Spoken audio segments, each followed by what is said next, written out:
श्रीगणेशाय नमः। अथ श्री शनि स्तोत्रम्।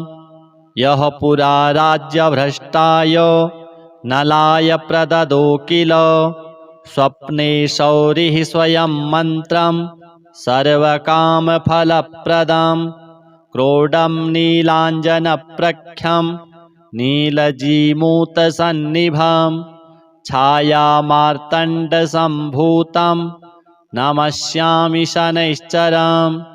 ॐ नमोऽर्कपुत्राय शनैश्चराय निहारवर्णाञ्जननीलकाय स्मृत्वा रहस्यं भुवि मानुषत्वे फलप्रदो मे भव सूर्यपुत्र। नमोऽस्तु प्रेतराजाय कृष्णवर्णाय ते नमः। शनैश्चराय क्रूराय सिद्धिबुद्धिप्रदायिने य एभिर्नामभिः स्तौति तस्य तुष्टो भवाम्यहम्।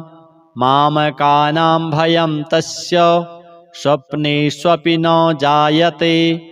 गार्गीयकौशिकस्यापि पिप्पलादो महामुनिः शनैश्चरकृता पीडा न भवति कदाचन।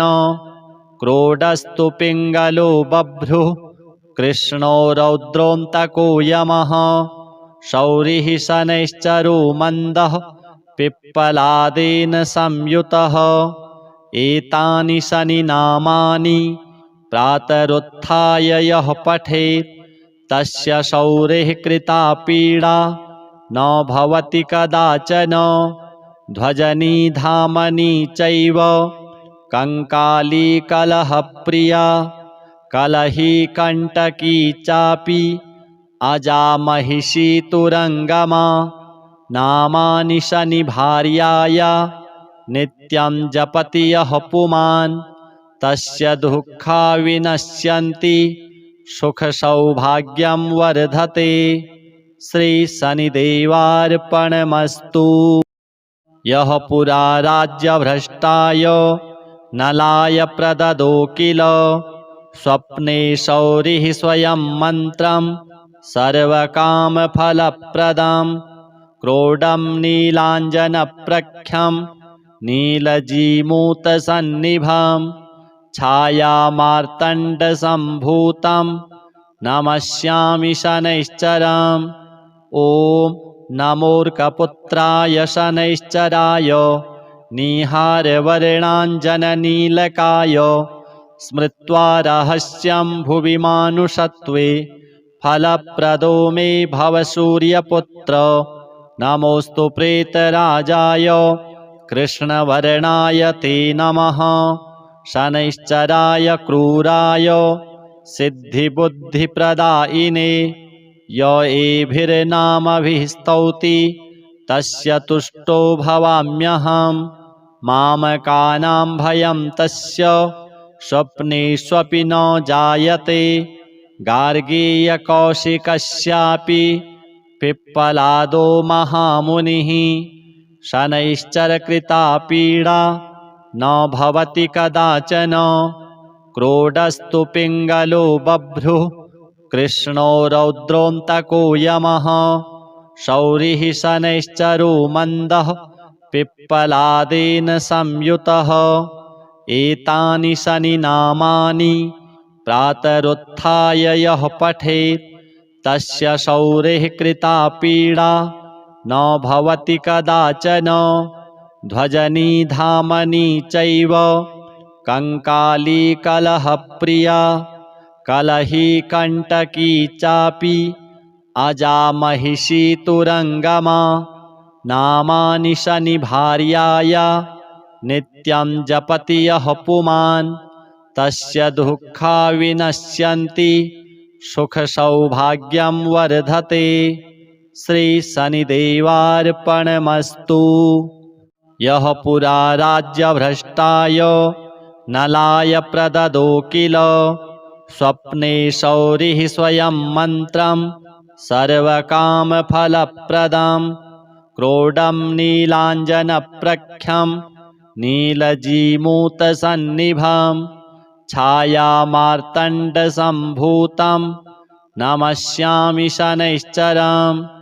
ॐ नमोऽर्कपुत्राय शनैश्चराय निहारवर्णाञ्जननीलकाय स्मृत्वा रहस्यं भुवि मानुषत्वे फलप्रदो मे भव सूर्यपुत्र। नमोऽस्तु प्रेतराजाय कृष्णवर्णाय ते नमः। शनैश्चराय क्रूराय सिद्धिबुद्धिप्रदायिने य एभिर्नामभिः स्तौति तस्य तुष्टो भवाम्यहम्। मामकानां भयं तस्य स्वप्नेष्वपि न जायते। गार्गीयकौशिकस्यापि पिप्पलादो महामुनिः शनैश्चरकृता पीडा न भवति कदाचन। क्रोडस्तु पिङ्गलो बभ्रुः कृष्णो रौद्रोऽन्तको यमः। शौरिः शनैश्चरो मन्दः पिप्पलादेन संयुतः। एतानि शनिनामानि प्रातरुत्थाय यः पठेत् तस्य शौरिः कृता पीडा न भवति कदाचन। ध्वजनी धामनी चैव कंकाली कलहप्रिया कलही कंटकी चापि अजामहिषी तुरंगमा। नामानि शनिभार्याया नित्यं जपति यः पुमान् तस्य दुःखा विनश्यन्ति सुखसौभाग्यं वर्धते। श्री शनिदेवार्पणमस्तु। यः पुरा राज्यभ्रष्टाय नलाय प्रददो किल स्वप्ने शौरिः स्वयं मन्त्रं सर्वकामफलप्रदं। क्रोडं नीलाञ्जनप्रख्यं नीलजीमूतसन्निभं छायामार्तण्डसम्भूतं नमस्यामि शनैश्चरम्। ॐ नमोऽर्कपुत्राय शनैश्चराय निहारवर्णाञ्जननीलकाय स्मृत्वा रहस्यं भुवि मानुषत्वे फलप्रदो मे भव सूर्यपुत्र। नमोऽस्तु प्रेतराजाय कृष्णवर्णाय ते नमः। शनैश्चराय क्रूराय सिद्धिबुद्धिप्रदायिने य एभिर्नामभिः स्तौति तस्य तुष्टो भवाम्यहम्। मामकानां भयं तस्य स्वप्नेष्वपि न जायते। गार्गीयकौशिकस्यापि पिप्पलादो महामुनिः शनैश्चरकृता पीडा न भवति कदाचन। क्रोडस्तु पिङ्गलो बभ्रुः कृष्णो रौद्रोऽन्तको यमः। शौरिः शनैश्चरो मन्दः पिप्पलादेन संयुतः। एतानि शनिनामानि प्रातरुत्थाय यः पठेत् तस्य शौरिः कृता पीडा न भवति कदाचन। ध्वजनी धामनी चैव कंकाली कलहप्रिया कलही कंटकी चापि अजामहिषी तुरंगमा। नामानि शनिभार्याया नित्यं जपति यः पुमान् तस्य दुःखा विनश्यन्ति सुखसौभाग्यं वर्धते। श्री शनिदेवार्पणमस्तु। यः पुरा राज्यभ्रष्टाय नलाय प्रददो किल स्वप्ने शौरिः स्वयं मन्त्रं सर्वकामफलप्रदं। क्रोडं नीलाञ्जनप्रख्यं नीलजीमूतसन्निभं छायामार्तण्डसम्भूतं नमस्यामि शनैश्चरम्। ॐ नमोऽर्कपुत्राय शनैश्चराय निहारवर्णाञ्जननीलकाय स्मृत्वा रहस्यं भुवि मानुषत्वे फलप्रदो मे भव सूर्यपुत्र। नमोऽस्तु प्रेतराजाय कृष्णवर्णाय ते नमः। शनैश्चराय क्रूराय सिद्धिबुद्धिप्रदायिने य एभिर्नामभिः स्तौति तस्य तुष्टो भवाम्यहम् मामकानां भयं तस्य स्वप्नेष्वपि न जायते गार्गीयकौशिकस्यापि पिप्पलादो महामुनिः शनैश्चरकृता पीडा न भवति कदाचन क्रोडस्तु पिङ्गलो बभ्रुः कृष्णो रौद्रोऽन्तको यमः शौरिः शनैश्चरो मन्दः पिप्पलादेन संयुतः एतानि शनिनामानि प्रातरुत्थाय यः पठेत् तस्य शौरिः कृता पीडा न भवति कदाचन ध्वजनी धामनी चैव कंकाली कलहप्रिया कलही कंटकी चापि अजामहिषी तुरंगमा नामानि शनिभार्याया नित्यं जपति यः पुमान् तस्य दुःखा विनश्यन्ति सुखसौभाग्यं वर्धते। श्री शनिदेवार्पणमस्तु। यः पुरा राज्यभ्रष्टाय नलाय प्रददो किल स्वप्ने शौरिः स्वयं मन्त्रं सर्वकामफलप्रदं क्रोडं नीलाञ्जनप्रख्यं नीलजीमूतसन्निभं छायामार्तण्डसम्भूतं नमस्यामि शनैश्चरम्। ॐ नमोऽर्कपुत्राय शनैश्चराय निहारवर्णाञ्जननीलकाय स्मृत्वा रहस्यं भुवि मानुषत्वे फलप्रदो मे भव सूर्यपुत्र।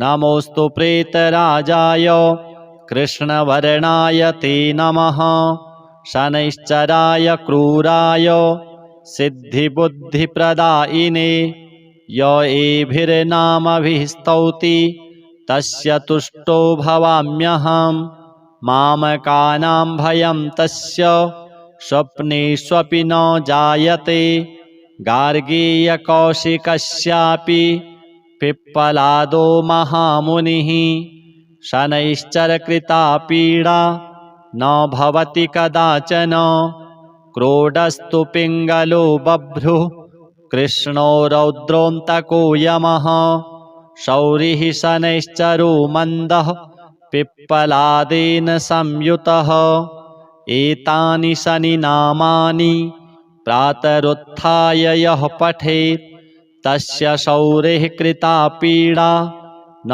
भवति कदाचन ध्वजनी धामनी चैव कंकाली कलहप्रिया कलही कंटकी चापि अजामहिषी तुरंगमा नामानि शनिभार्याया नित्यं जपति यः पुमान् तस्य दुःखा विनश्यन्ति सुखसौभाग्यं वर्धते। श्री शनिदेवार्पणमस्तु। यः पुरा राज्यभ्रष्टाय नलाय प्रददो किल स्वप्ने शौरिः स्वयं मन्त्रं सर्वकामफलप्रदं क्रोडं नीलाञ्जनप्रख्यं नीलजीमूतसन्निभं छायामार्तण्डसम्भूतं नमस्यामि शनैश्चरम्।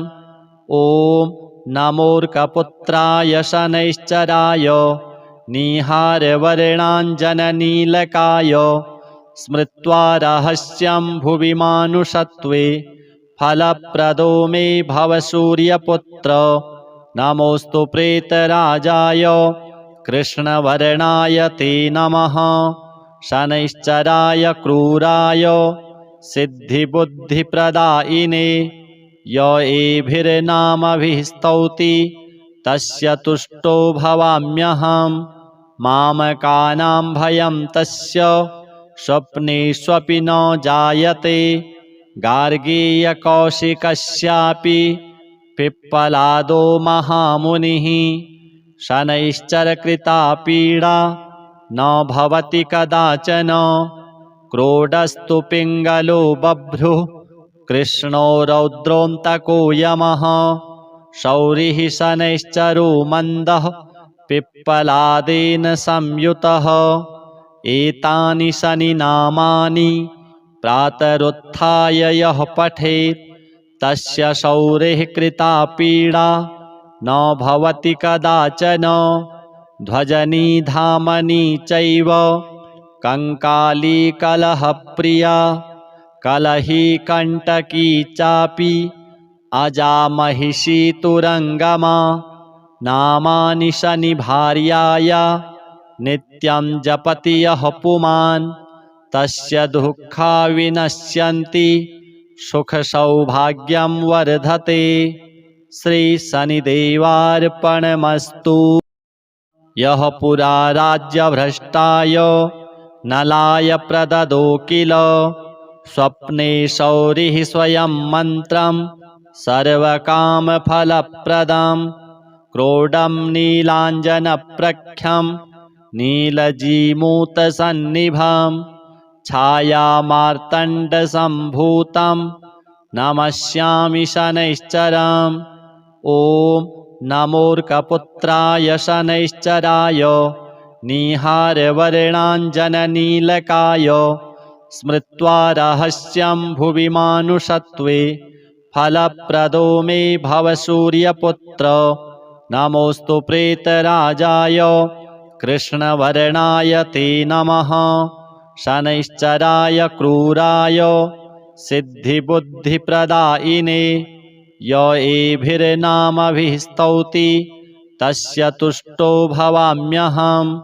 मामकानां भयं तस्य स्वप्नेष्वपि न जायते।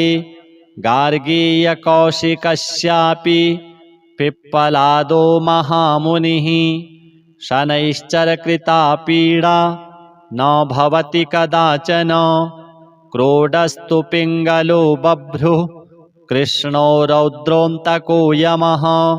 शौरिः शनैश्चरो मन्दः पिप्पलादेन संयुतः। एतानि शनिनामानि प्रातरुत्थाय यः पठेत् तस्य शौरिः कृता पीडा न भवति कदाचन। ध्वजनी धामनी चैव कंकाली कलहप्रिया कलही कंटकी चापि अजामहिषी तुरंगमा। नामानि शनिभार्याया नित्यं जपति यः पुमान् तस्य दुःखा विनश्यन्ति सुखसौभाग्यं वर्धते। श्री शनिदेवार्पणमस्तु। यः पुरा राज्यभ्रष्टाय नलाय प्रददो किल स्वप्ने शौरिः स्वयं मन्त्रं सर्वकामफलप्रदं। क्रोडं नीलाञ्जनप्रख्यं नीलजीमूतसन्निभं छायामार्तण्डसम्भूतं नमस्यामि शनैश्चरम्।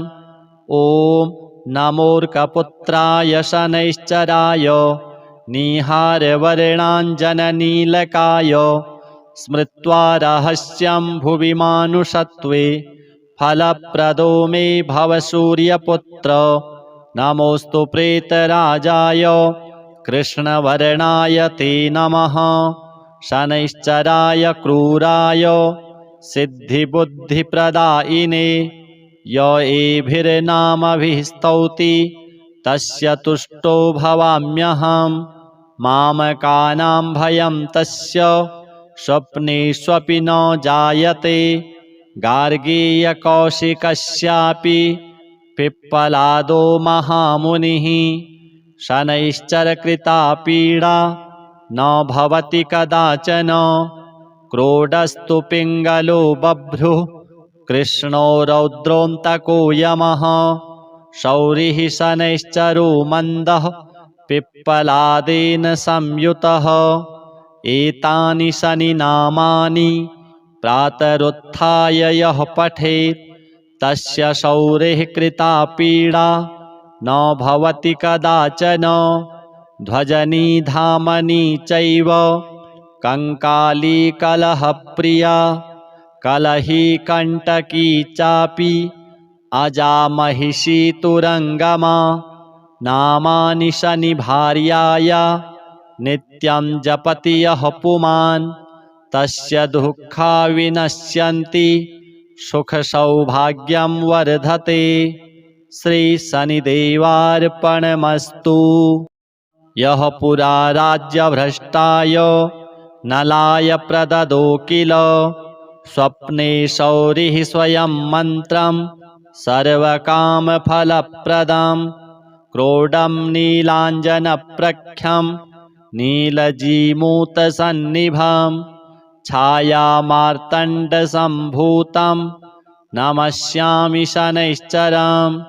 ॐ नमोऽर्कपुत्राय शनैश्चराय निहारवर्णाञ्जननीलकाय स्मृत्वा रहस्यं भुवि मानुषत्वे फलप्रदो मे भव सूर्यपुत्र। नमोऽस्तु प्रेतराजाय कृष्णवर्णाय ते नमः। शनैश्चराय क्रूराय सिद्धिबुद्धिप्रदायिने य एभिर्नामभिः स्तौति तस्य तुष्टो भवाम्यहम्। मामकानां भयं तस्य स्वप्नेष्वपि न जायते। गार्गीयकौशिकस्यापि पिप्पलादो महामुनिः शनैश्चरकृता पीडा न भवति कदाचन। क्रोडस्तु पिङ्गलो बभ्रुः कृष्णो रौद्रोऽन्तको यमः शौरिः शनैश्चरो मन्दः पिप्पलादेन संयुतः। एतानि शनिनामानि प्रातरुत्थाय यः पठेत् तस्य शौरिः कृता पीडा न भवति कदाचन।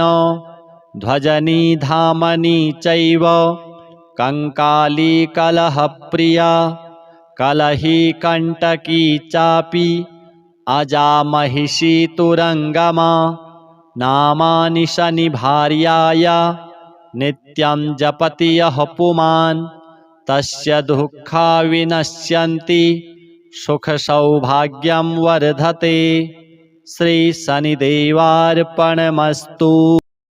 यः पुरा राज्यभ्रष्टाय नलाय प्रददो किल स्वप्ने शौरिः स्वयं मन्त्रं सर्वकामफलप्रदं क्रोडं नीलाञ्जनप्रख्यं नीलजीमूतसन्निभं छायामार्तण्डसम्भूतं नमस्यामि शनैश्चरम्। ॐ नमोऽर्कपुत्राय शनैश्चराय निहारवर्णाञ्जननीलकाय स्मृत्वा रहस्यं भुवि मानुषत्वे फलप्रदो मे भव सूर्यपुत्र। नमोऽस्तु प्रेतराजाय कृष्णवर्णाय ते नमः। शनैश्चराय क्रूराय सिद्धिबुद्धिप्रदायिने य एभिर्नामभिः स्तौति तस्य तुष्टो भवाम्यहम्। मामकानां भयं तस्य स्वप्नेष्वपि न जायते। गार्गीयकौशिकस्यापि पिप्पलादो महामुनिः शनैश्चरकृता पीडा न भवति कदाचन।